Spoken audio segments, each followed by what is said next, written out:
জাতীয় নির্বাচনের আগে আমাদের এই যে ভাইয়েরা সরকারে আছে তারা আমাদেরকে অর্থ দিলে যে আপনারা এই অর্থগুলো আপনারা খরচ করবেন। আমরা অর্থগুলো পাওয়ার পরে অনুষ্ঠানে পর 50,000 টাকা নোট একটা বান্ডিল, ঈদের 1 লক্ষ টাকার একটা বান্ডিল করার জন্য অথবা 50,000 টাকা 500 টাকা লোক ছিল। এই জিনিসটা বান্ডিলগুলো দেওয়ার সাথে সাথে আমরা তখন বলেছি ওরা কি 50,000 টাকার বান্ডিল ভিতরে 4-5টা 500 টাকার নোট নাই। আমরা গুলি বলে দিলাম যে ভাই এত টাকা শর্ট আছে, এতটা নোট শর্ট, টোটাল এত টাকা পাইলাম।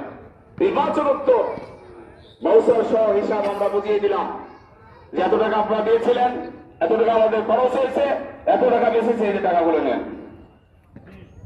দায়িত্বশীলরা এবং এমপি যিনি নির্বাচিত হয়েছেন তিনি এখনো এমপি হয়েছেন, চেহারার দিকে তাকিয়ে তাকিয়ে দেখছেন যে আমরা মানুষ দেখছি না, ফেরেশতা দেখছি।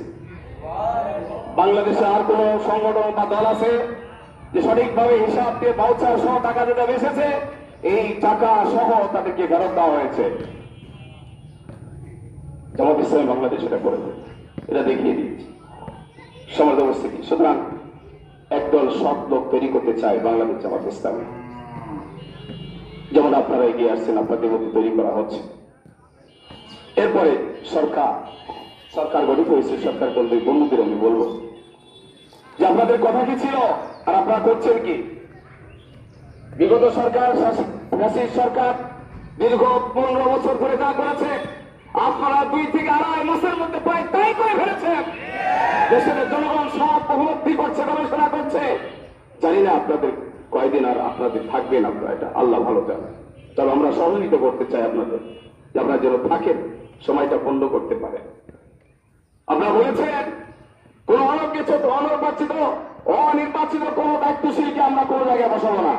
অথচ সরকার গঠনের পরে বাংলাদেশের প্রায় 9টা ইউনিভার্সিটিতে আপনারা ডিসি নিয়োগ করেছেন দলীয়, প্রভিসি নিয়োগ করেছেন দলীয়, আগে যারা ছিল পরিবর্তন করে ফেলেছেন।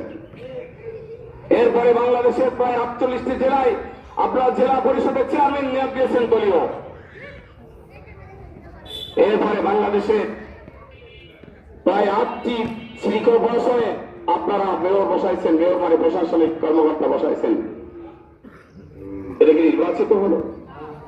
আপনাদের কথা কি ছিল? শুধু তাই নয়,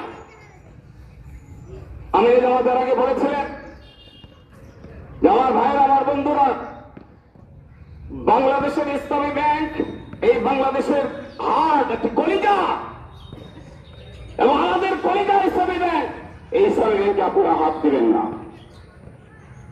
মেহরবানি করে রিকোয়েস্ট করছি, আপনাদের অনুরোধ করছি, আপনারা ইসলামী ব্যাংকে হাত দেবেন না। ইসলামী ব্যাংকে হাত দেওয়া হয়েছে। চেয়ারম্যান